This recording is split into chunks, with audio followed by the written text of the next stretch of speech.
Idemo gledati divlje jagode.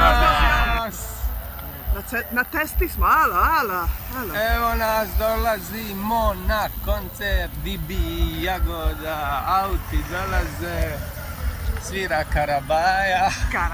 Kobaja. Ispišali smo se, sprdili i sad smo spremni. Sad smo spremni da počnemo pjevati i plesati. Eto, dolazimo na mjesto događaja.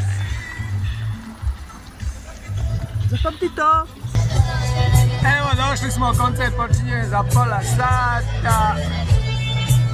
Ova moja pije. Narod se okuplja, bit će po mojoj procjeni nekoliko tisuća ljudi. I eto, na licu mista smo. Na licu mista zovu Kišu.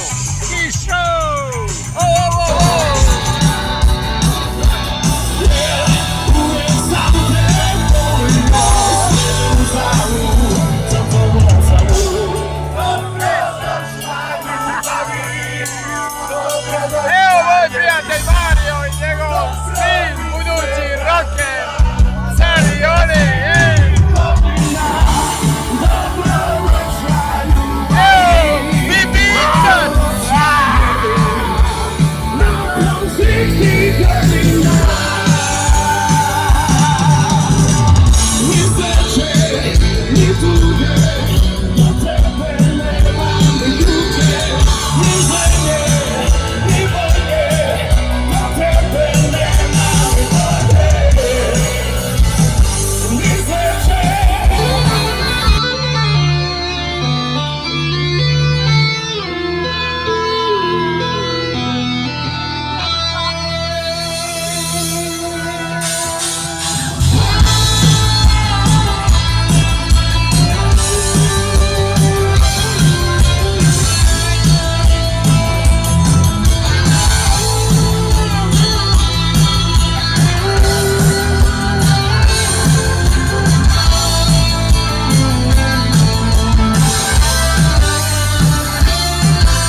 Završio je koncert Divljih Jagoda. Narodni dio. To traje vječno, to ne može trajati. Idemo čak, jedno čekamo. Jedno se čekamo ispišat tamo na ledin. Jedno se čekamo ispišat po ledini. Ja bi zakonom odredio da se svi koncerti održavaju u polju. Ali pa dođeš na ledinu i pišaš. Pišo. Bilo je predivno, ljudi moji. Idemo. I eto lipi naši, bilo nam je ekstra, ovo nam je, opet smo gledali Divlje Jagode po tko zna koji put i opet ćemo kad budu tu negdje i opet popet. Dušo, kako je tebi bilo? Odlično. Odlično, Duši je bilo odlično i ja trebao sam ovdje skrenuti. Uglavnom, ljudi moji, idemo ća, to je bilo to. I sad treba izbjeći policiju da ne napušemo. Ja neću puva, ne boj se. Puvat ćeš ti, puva. Tako lipi naši, hvala vam lipa što nas pratite i gledate. I idemo. Svako dobro vam. Svako dobro vam želimo i puno zdravlja, sreće i u ovoj godini. Ajde, Bog.